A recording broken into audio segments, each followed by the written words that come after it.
The Fed has cut rates 175 basis points. CPI dropped from 9% to 2.7%. Every headline says inflation is under control, but something doesn't add up. Food prices just hit the highest growth rate since 2022. The Peterson Institute says inflation could exceed 4% by the end of this year, and two Fed governors just broke ranks for the first time in 30 years. If inflation is really beaten, why is all of this happening? The answer comes down to something the Fed will never admit publicly. And once you see it, you'll understand why everything you've been told about inflation is completely backwards. My name is Alex. I read Federal Reserve reports and Treasury filings so you don't have to. And right now, I'm watching something unfold that most people don't see because they're focused on the wrong numbers. If you want to understand where prices are actually headed and what that means for your money, make sure to hit that subscribe button and give this video a thumbs up if it helps you see through the noise. Before we dive in, do you think the Fed cuts rates this year or not? Tell me in the comments. I want to see where this audience stands. Here's the thesis. Inflation isn't going away, not this year, probably not next year either. And it's not because of the reasons you've been told. It's because the primary tool we use to fight inflation, interest rates, is broken. The transmission mechanism doesn't work anymore. And there are 5 structural forces converging right now that are going to push prices higher no matter what the Federal Reserve does. When you see these 5 forces and understand why the Fed's toolbox is empty, you'll know exactly what's coming and how to position yourself.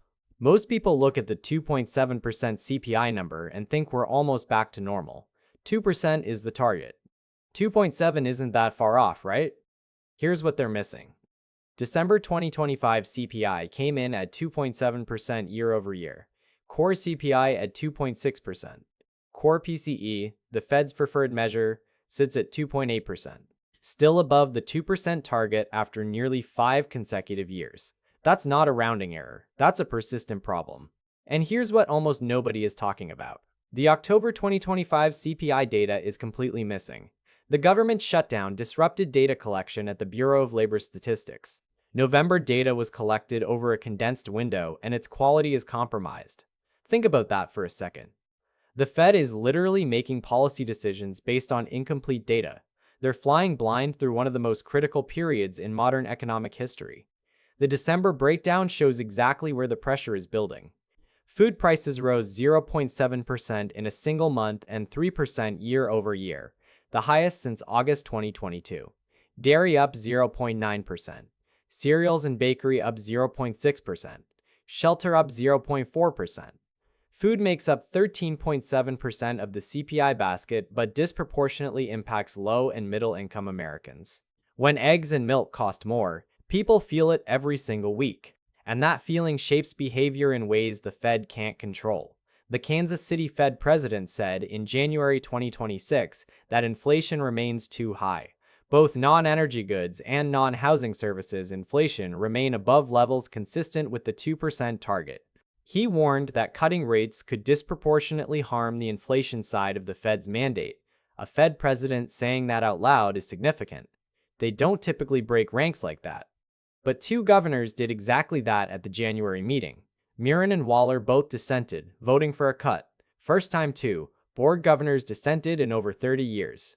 Internal pressure for easier policy is building even while inflation sits stubbornly above target.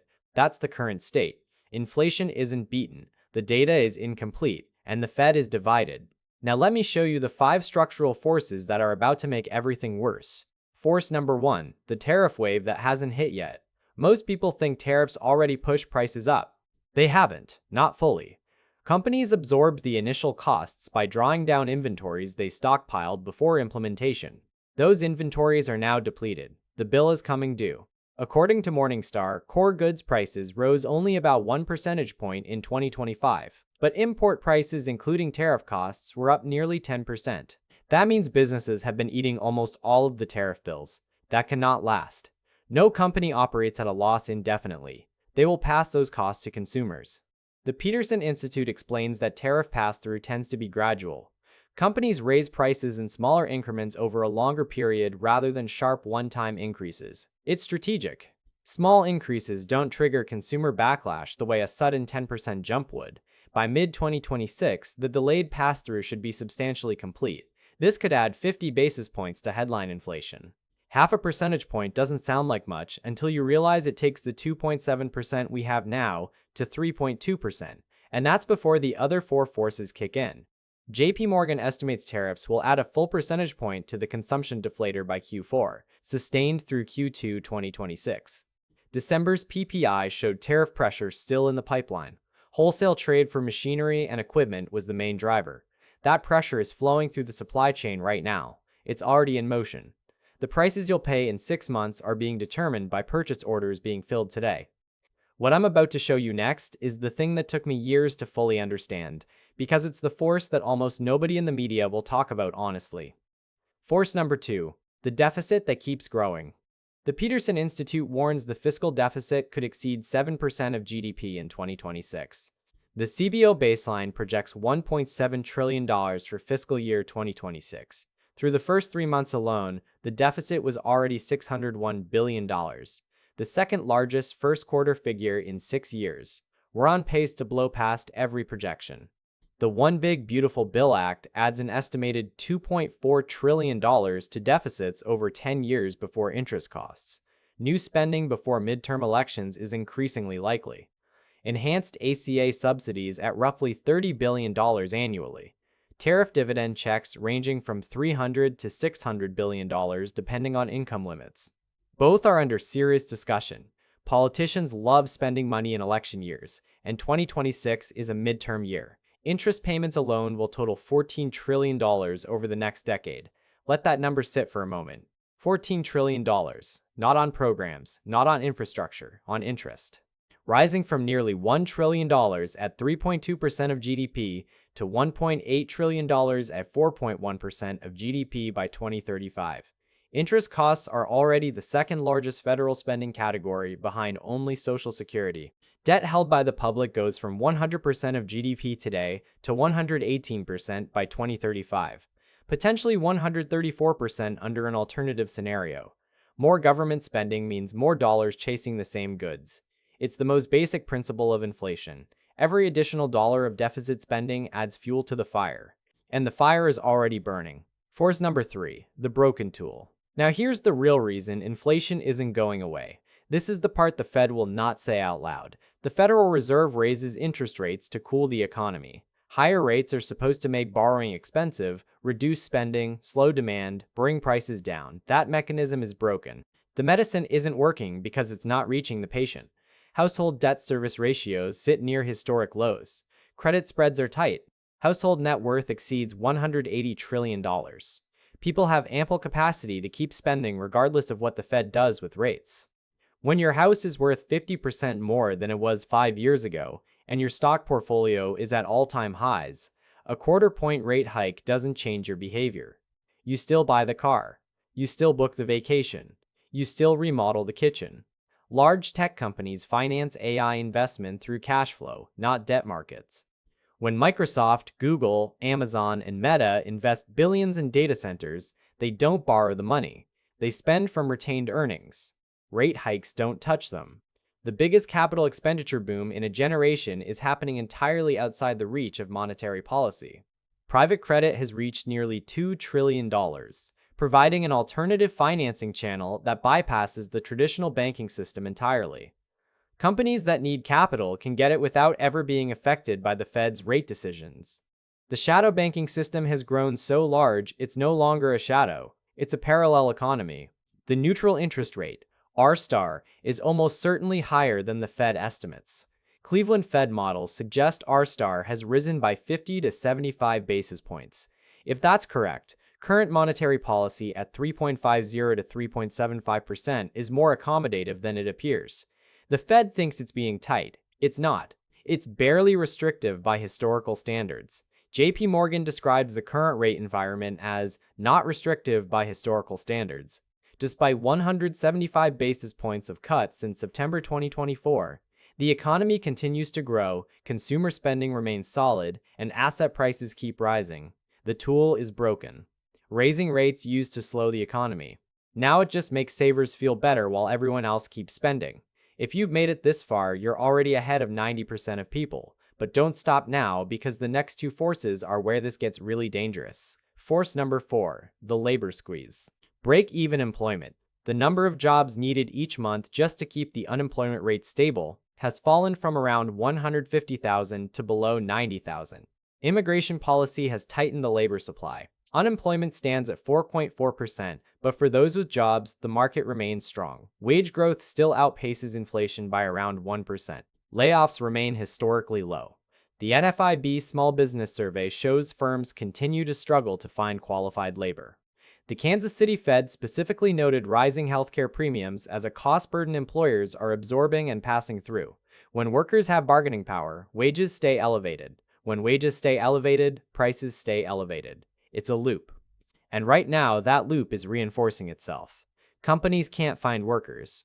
They raise wages to attract talent. Higher wages mean higher costs. Higher costs get passed to consumers. Consumers demand higher wages to afford higher prices. The cycle continues. Breaking this cycle requires either a significant increase in labor supply or a recession that destroys bargaining power. Neither is happening right now. Force number 5. The memory effect. The Peterson Institute's research shows something most economists ignore. Consumers' perception of inflation is based on how frequently they buy something, not how much of their budget it represents. Eggs make up less than 0.2% of the consumption basket. But because people buy eggs every week, a price spike in eggs shapes inflation perception more than almost anything else. Households remember eggs, meat, childcare, home repairs far more vividly than aggregate statistics. These memory effects persist for years. You remember the $12 carton of eggs even after prices normalize. That memory changes behavior. You start expecting prices to rise. And when people expect prices to rise, they demand higher wages.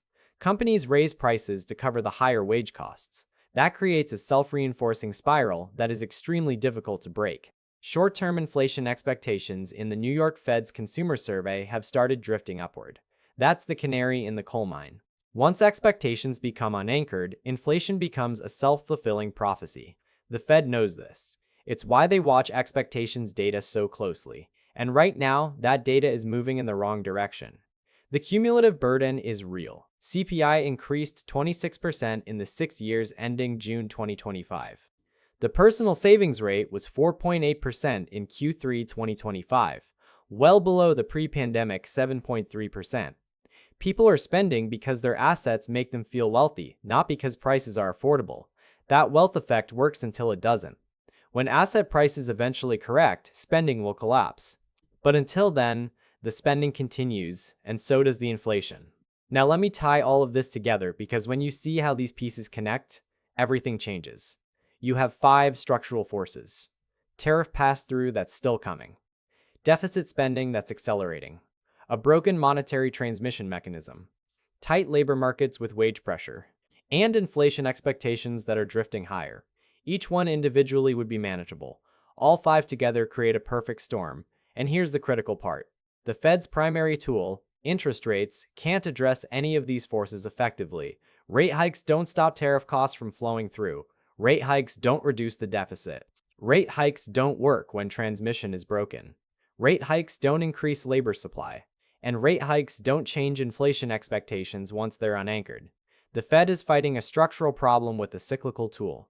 It's like trying to fix a broken foundation by repainting the walls. It might make you feel like you're doing something, but the underlying problem remains. So what are the experts forecasting? The Peterson Institute says inflation could exceed 4% by end of 2026, arguably the most likely scenario when you combine all 5 forces. RBC expects core inflation in the 2.5 to 3.0% range for most of 2026. JP Morgan expects CPI to hit 3.5% by Q4 2025 and drift to 2.8% by Q4 2026. Morningstar forecasts 2.7% average PCE inflation in 2026. The CBO projects inflation staying above the 2% target through 2028. Not one of these forecasts calls for inflation returning to target this year. The consensus among people who actually study this full-time is that inflation stays elevated. The only debate is how elevated. And what is the Fed doing about it?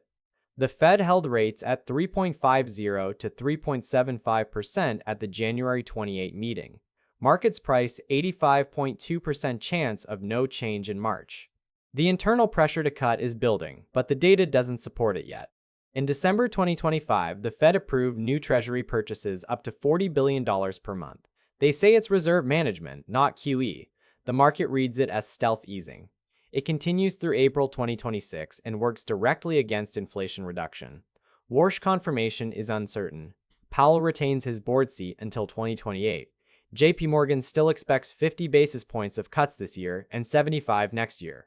The Fed may cut into an inflationary environment because the political pressure is too strong to resist. That would be a policy error of historic proportions, but it's increasingly likely, almost there.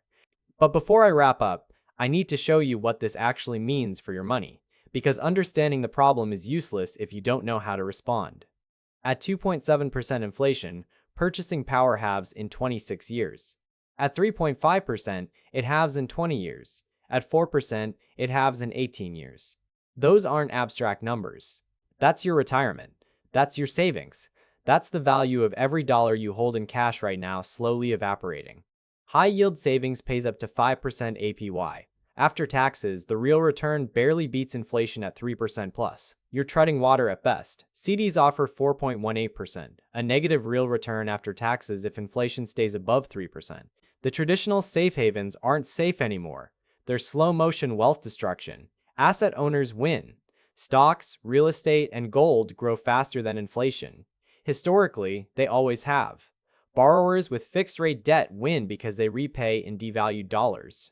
If you locked in a 3% mortgage in 2021, you're paying back the bank with dollars that are worth significantly less than the dollars you borrowed. That's a wealth transfer from lender to borrower. Cash holders lose. Every year they hold cash, they lose 3 to 4% in real purchasing power. Fixed income retirees lose. Their pension doesn't adjust fast enough to keep pace. Renters lose. Rent rises with inflation, but their housing payment gives them zero equity. Workers whose wages lag inflation lose quietly every single year. They work just as hard but can afford less. The wealth gap isn't just about who makes more money. It's about who understands how inflation redistributes wealth and positions themselves accordingly. 5 structural forces. 1 broken tool. That's the real reason inflation isn't going away. The Fed can't fix tariff pass-through. They can't fix the deficit. They can't fix broken monetary transmission. They can't fix tight labor markets. And they can't fix inflation expectations once they drift. All they can do is raise rates and hope it works. But hope isn't a strategy. And the data shows it's not working. Your future self is counting on you to understand this. 10 years from now, you're going to look back at this moment and either be grateful you positioned yourself correctly or regret that you believed the headlines that said everything was fine. Silver, gold, the Fed, inflation. What's the next topic you want me to dig into? Drop it in the comments. That's what this channel is for. Cutting through the noise so you can see what's actually happening. You came here thinking inflation was under control. Now you know better. The question isn't whether inflation is going away. The question is what you're going to do about it.